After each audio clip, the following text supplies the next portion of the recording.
जी अस्सलाम वालेकुम। तो डिस्कशन स्टार्ट करते हैं हम लोग डेडलॉक्स के हवाले से। चैप्टर 6 ऑपरेटिंग सिस्टम का अगर आप लोग chapter number 2, chapter number 3, chapter number 4 अच्छे तरीके से तैयार कर चुके हो तो फिर अब डेडलॉक्स की तरफ आओ। डेडलॉक्स प्रिपेयर करके हम कंफर्टेबल होंगे कि हम जो है ना यहाँ से एक क्वेश्चन तो लाजमी अटैम्प्ट हो ही जाएगा। हो सकता है दो क्वेश्चंस भी हो जाएं, लेकिन आप एक क्वेश्चन की तरफ नज़र रखो कि डेडलॉक्स तक हम करके एक क्वेश्चन के लिए कंफर्टेबल हो जाएंगे। ठीक है, तो डेडलॉक्स चैप्टर में क्या है कि आपके पास डेडलॉक क्या चीज़ है, रिसोर्सेज क्या होते हैं, उनकी इम्पोर्टेंस क्या है during the execution of a process, या कोई भी प्रोग्राम चलाते हुए हमें रिसोर्स या रिसोर्सेज कब चाहिए होते हैं, डेडलॉक्स क्या होते हैं, उसकी पहचान क्या है, इसकी एग्जांपल्स क्या है, उसकी कंडीशंस क्या हैं, उसके लिए उसको हैंडल करने के हवाले से मेथड्स क्या हैं। कब एक सिचुएशन हम देखें तो हम कह सकते हैं कि वहाँ डेडलॉक है कि नहीं है, उसको हम पहले डिटेक्ट करेंगे, और जब वहाँ डेडलॉक होगा तो फिर हमारे पास उस डेडलॉक को रिकवर करने के हवाले से भी डिफरेंट मेथड्स हैं।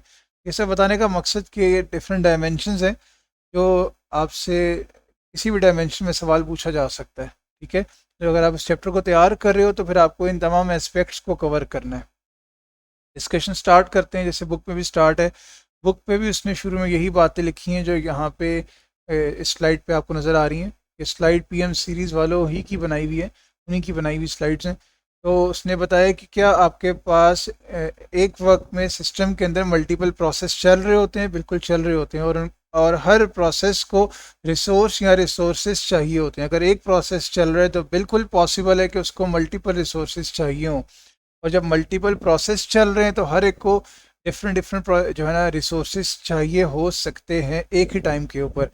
जबकि बात क्या है कि एक रिसोर्स, ऐसा करते हैं साथ साथ इसको जो है ना,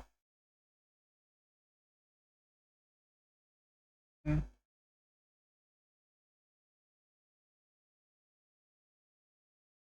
अच्छा वो क्या कह रहे हैं कि आपके पास जो है ना अ, एक रिसोर्स एक वक्त में एक प्रोसेस को असाइन किया जा सकता है। ऐसा नहीं कि एक प्रोसेस है वो P1 के साथ भी शेयर हो रहा है, P2 के साथ भी, P3 के साथ भी, ऐसा पॉसिबल नहीं है। फिर उसने आगे एक्सप्लेन कर दिया कि रिसोर्स आपके पास कुछ भी हो सकता है। Resource can be a software, resource can be a hardware. जैसे कोई भी हार्डवेयर कंपोनेंट है, कोई मेमोरी यूनिट है, सीपीयू है आपका, आपकी कंप्यूटर बसेस हैं, ठीक है, पोर्ट्स हैं, कोई भी चीज़ है वो आपका एक रिसोर्स कह सकते उसको हम कहते हैं रिसोर्स। कोई वर्चुअल रिसोर्स भी हो सकते हैं, कोई पीस ऑफ इंफॉर्मेशन है, कोई फाइल है। तो वही जो बात हमने की कि रिसोर्स कोई हार्डवेयर भी हो सकता है, रिसोर्स कोई सॉफ्टवेयर भी हो सकता है।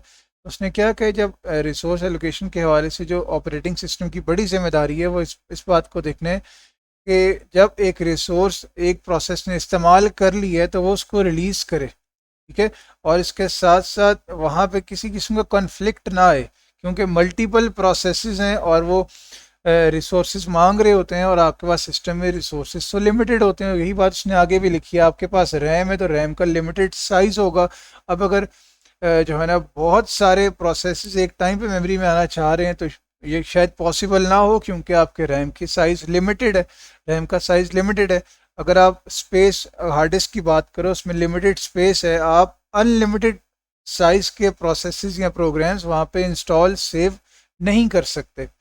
क्या बात हुई कि वहाँ पे भी क्या है, रिसोर्सेज लिमिटेड हैं। तो आपके पास कंफ्लिक्ट ना आए, ऑपरेटिंग सिस्टम की बड़ी रिस्पॉन्सिबिलिटीज़ में से एक रिस्पॉन्सिबिलिटी ये भी है कि वहाँ पर कंफ्लिक्ट ना आए, और आपका सिस्टम स्मूथली एग्जीक्यूट करता रहे। ठीक है, ये आपके ऑपरेटिंग सिस्टम की जिम्मेदारी है। फिर एक बुक पे भी लिखा हुआ है, यहाँ भी हमने बात की कि नॉर्मली रिसोर्सेज की एलोकेशन के हवाले से, उनको यूटिलाइज करने के हवाले से एक सिंपल सा सीक्वेंस है। इससे पहले हम ऑलरेडी एक बात जानते हैं, सिस्टम कॉल। आपके ऑपरेटिंग सिस्टम में कोई भी काम होता है वो with the help of a specific system call होता है। तो एक प्रोसेस है, उसको रिसोर्स चाहिए तो पहले वो उसके लिए रिक्वेस्ट प्लेस करेगा। तो वो जो रिक्वेस्ट प्लेस कर रहा है वो होगी एक सिस्टम कॉल की मदद से। आपका प्रोसेस जब रिक्वेस्ट करता है और अगर वो रिसोर्स फ्री है तो उसको एलोकेट कर दिया जाता है, तो वो प्रोसेस को रिसोर्स मिल गया। अब वो उस रिसोर्स को यूज़ कर रहा है, यूटिलाइज कर रहा है, इस्तेमाल कर रहा है जिसके लिए उसने रिक्वेस्ट की थी। और जब वो रिसोर्स ने यूज़ कर लिया, जब उसका काम हो गया, जब उसने सीपीयू रिक्वेस्ट किया, सीपीयू मिल गया, प्रोसेसिंग कर ली, कोई भी रिसोर्स मिला, उसने वो काम कर लिया, तो उसके कुछ टाइम बाद वो रिसोर्स को रिलीज़ कर देगा। तो नॉर्मली रिसोर्स को यूटिलाइज करने के हवाले से हमारे पास ये सिंपल सा एक प्रोसीजर होता है।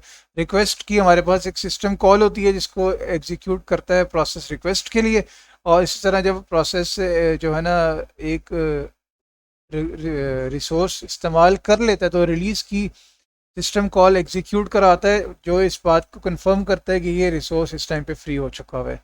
ठीक है, इस तरह से हमारे पास सिंपल सीक्वेंस चलता है। फिर उसने बताया कि बिल्कुल पॉसिबल है कि हमारे पास एक रिसोर्स के मल्टीपल इंस्टेंसेस हों।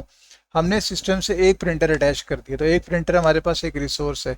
हमने सिस्टम से 10 प्रिंटर्स अटैच कर दिए, तो एक रिसोर्स, प्रिंटर क्या एक रिसोर्स है? हाँ, वो 10 उसके इंस्टेंसेस मौजूद हैं।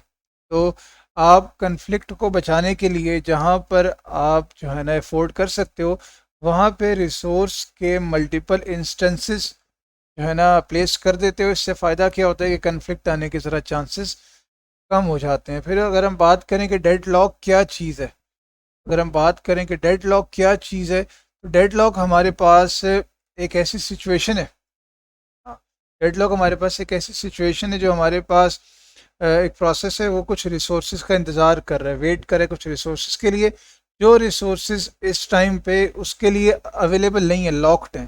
क्यों? क्योंकि वो किसी और प्रोसेस के पास है। P1 मांग रहे एक रिसोर्स जो कि इस टाइम पे लॉक्ड स्टेट में है, नहीं मिल सकता, अवेलेबल नहीं है P1 के लिए। क्यों? क्योंकि वो इस टाइम पे किसी और ने ऑक्यूपाई किया हुआ है, किसी और ने ऑक्यूपाई किया हुआ है। ठीक है, और जिसने ऑक्यूपाई किया हुआ है वो खुद भी इस टाइम वेटिंग स्टेट में। अगर हम डेफिनेशन की बात करें, सिचुएशन में arise when a process is waiting for some resources जो इस टाइम पे लॉक्ड हैं, और वो लॉक्ड किसने किए हुए हैं?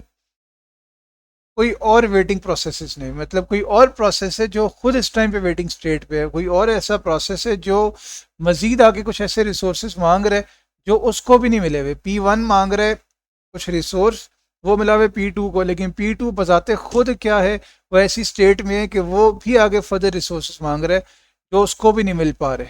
तो ये आपके पास एक डेडलॉक सिचुएशन है। आप इस डायग्राम को देख लो, ये डायग्राम हम आगे भी पढ़ेंगे। सिस्टम रिसोर्स एलोकेशन ग्राफ है, बेसिकली दो तरह के एजेस हैं, और हमारे पास डॉटेड एजेस हैं, हमारे पास सॉरी लाइंस हैं, डॉटेड लाइंस हैं, और हमारे पास जो है ना फिल्ड लाइंस हैं, प्रॉपर लाइंस हैं, और डायरेक्टेड एजेस हैं। ये अगर आप देखें डायरेक्शंस डिफाइन है, और हमारे पास डिफरेंट नोड्स हैं। यहाँ पे नोड्स अगर आप देखें, लेट्स से हमने यहाँ दो प्रोसेस को रिप्रेजेंट कर दिया, P1 P2। P1 से एक एज निकल के जा रहा है रिसोर्स की तरफ, और वो डॉटेड है, ये इस बात को कंफर्म कर रहा है कि P1 मांग रहे टेप ड्राइव को, जो कि हमें आगे साफ नज़र आ रहा है। जो इस टाइम पे मिला हुआ है P2 को, अगर एक रिसोर्स में से एज निकल के जाए प्रोसेस की तरफ, तो इसका मतलब है प्रोसेस को वो मिला हुआ है, असाइन हुआ हुआ है। फिर अगर हम आगे देखें, P2 मांग रहे CD-ROM, उसको नहीं मिल सकता। इट मीन्स के वो वेटिंग स्टेट में। क्यों नहीं मिल सकता? वो CD-ROM इस टाइम मिला हुआ है P1 को, तो CD-ROM में से एच निकल रहा है, मीन CD-ROM असाइन हुआ है P1 को, और P1 की तरफ जा रहा है। ठीक है, तो ये हमारे पास एक सिचुएशन है जो बता रही है कि यहाँ पर एक डेडलॉक स्टेट यहाँ पे मौजूद है। आगे उसने बताया, हाँ हम आगे देखते हैं कि फर्दर हमारे पास 4 कंडीशंस भी होती हैं, लेकिन एज्यूमिंग के वो चारों कंडीशंस यहाँ एग्जिस्ट कर रही हैं, और ये डायग्राम जो है ना हमारे पास जो बता रही है, और ये एज्यूम किया कि वो चारों कंडीशंस एग्जिस्ट कर रही हैं, तो हम कहेंगे कि ये हमारे पास एक डेडलॉक सिचुएशन है। दो ट्रेन्स आमने सामने आ जाती हैं, तो ये सिचुएशन भी क्या है? लेट्स सपोज ये लेफ्ट वाली T1, दूसरी T2। T1 जाना चाहती है इस जगह पे जो जगह ऑक्यूपाई की हुई है ट्रेन 2 ने, और ट्रेन 2 आना चाहती है इस जगह पे जो जगह किसी और ट्रेन ने ऑक्यूपाई की हुई है। तो ये हमारे पास एक डेडलॉक सिचुएशन है। हम अगर इसकी बात करते हैं, हमारे पास लेट्स सपोज मिस्टर ए और मिस्टर बी दो लोग हैं, और मिस्टर ए ने क्या किया हुआ है, इस रिकॉर्ड को एक्सेस किया हुआ है, BS और लेट्स से नाम रफ़ीक, इस रिकॉर्ड को एक्सेस किया हुआ है। जब एक्सेस कर लिया तो ये लॉक कर दिया, मींस कोई और इसको एक्सेस नहीं कर सकता। और ये मांग रहे 6th वाला रिकॉर्ड, ये मांग रहे 6th वाला रिकॉर्ड, लेकिन नज़र आ रहा है कि इसको ये रिकॉर्ड नहीं मिल सकता, ये रिकॉर्ड इसको नहीं मिल सकता। क्यों? क्योंकि वो इस टाइम लॉक्ड स्टेट में है, वो लॉक्ड स्टेट में, और वो इस टाइम मिस्टर बी के पास है, इनके पास है ये रिकॉर्ड, इन्होंने एक्सेस करके लॉक किया हुआ है। लेकिन ये भी मांग रहे हैं एक ऐसा record BS3 Rafiq for example, जो इस टाइम पे इनको भी नहीं मिल सकता। क्यों? क्योंकि लेफ्ट पे जो पर्सन है इस ये रिकॉर्ड इसने एक्सेस किया हुआ है।